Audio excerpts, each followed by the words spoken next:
अस्सलाम वालेकुम। आज जो मैं स्वीट डिश आपके लिए लेके आई हूँ वो है कस्टर्ड सवैयाँ। कस्टर्ड और सवैयों का फ्यूजन बनाने लगी हूँ आज मैं, जो कि बहुत ही मज़े का बनेगा। चलें बनाना शुरू करते हैं। मैंने एक पैन में 4 कप दूध लिया।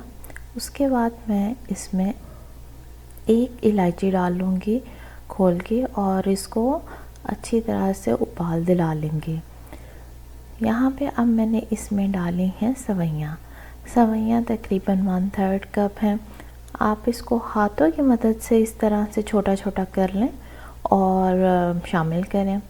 सवैयाँ मैंने रोस्टेड ली हैं, आप चाहें तो प्लेन भी डाल सकते हैं और इसको थोड़ा सा पका लेंगे। जब सवैयाँ हाफ़ डन हो जाएंगी तो इसमें फिर हम अपना कस्टर्ड शामिल करेंगे। मैंने यहाँ पे आधा कप दूध लिया और इसमें 1/3 कप कस्टर्ड शामिल करके वनीला कस्टर्ड शामिल किया है। इस रेसिपी में वनीला कस्टर्ड ही सही लगता है।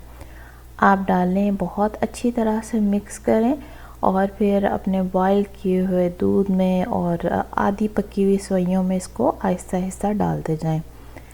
हमें सवैयाँ बहुत ज़्यादा वो नरम नहीं करनी, तो इसलिए मैंने आधी डन की थी। फिर साथ ही मैंने एक कस्टर्ड डाल दिया।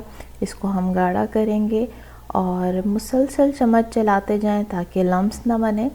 यहाँ मैंने 1/3 कप ही चीनी ऐड की है। चीनी आप अपनी पसंद से ज़्यादा भी कर सकते हैं।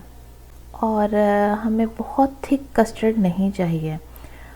यहाँ पे हमारा कस्टर्ड बन गया है और फिर हम डिश में केक को इस तरह से स्लाइसेस पे काट के लगा देंगे सारी तरफ और फिर इसके ऊपर अपना जो तैयार हुआ है कस्टर्ड वो शामिल करेंगे। यहाँ हम अब इसको बादामों के साथ गार्निश कर लेंगे और आप चाहें तो पिस्ता भी डाल सकते हैं। इसको फ्रिज में रखें, थोड़ा ठंडा करें और सर्व करें। यकीन करें बहुत मज़े की और झटपट बन जाने वाली रेसिपी है।